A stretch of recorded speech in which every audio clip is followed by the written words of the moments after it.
আসসালামু আলাইকুম সুপ্রিয় দর্শক, এইমাত্র জাতীয় চাঁদ দেখা কমিটির তরফ থেকে পাওয়া সর্বশেষ আপডেট।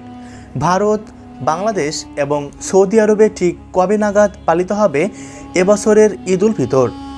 রোজা কি 29টা হবে নাকি 30টা রোজাই সম্পন্ন করতে হবে? কি বলছে সৌদির চাঁদ দেখা কমিটি? বিস্তারিত জানিয়ে দিব আজকের এই ভিডিওটির মাধ্যমে, তাই অবশ্যই পুরো ভিডিওটির সাথে থাকবেন।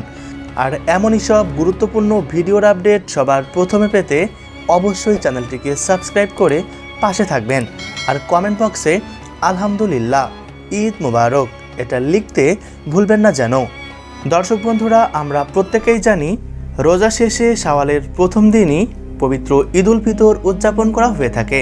আর আমরা এটাও জানি রোজা ঠিক কবে নাগাদ শেষ হবে এটা সম্পূর্ণই নির্ধারণ করা হয়ে থাকে চাঁদ দেখার উপর। এবছর রমজান মাস শুরু হয়েছিল মার্চ মাসের 2 তারিখ থেকে। সেই হিসেবে রমজান মাস 29 দিন পালন করা হলে ঈদ উদযাপন করা হবে 31শে মার্চ। অন্যদিকে রমজান মাস 30 দিন সম্পন্ন করা হলে পবিত্র ঈদ উল ফিতর উদযাপন করা হবে আগামী 1 এপ্রিল।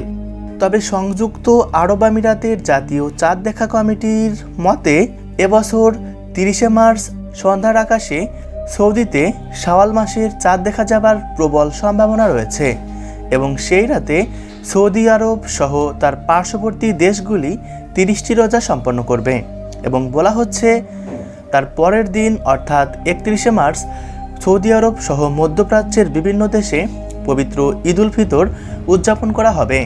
আর ভারত এবং বাংলাদেশে এই শাওয়াল মাসের চাঁদ দেখা যাবে 31শে মার্চ সন্ধ্যার আকাশে। সেই হিসেবে পবিত্র ঈদ উল ফিতর উদযাপন করা হবে আগামী 1 এপ্রিল। তবে সৌদি আরবে যদি কোনো ক্রমে 29শে মার্চ রাতের বেলায় চাঁদ দেখা যায়, তাহলে সেই রাতে সৌদি আরব 29টি রোজা সম্পন্ন করবে এবং তার পরের দিন অর্থাৎ 30শে মার্চ সেখানে ঈদ উল ফিতর উদযাপিত হবে।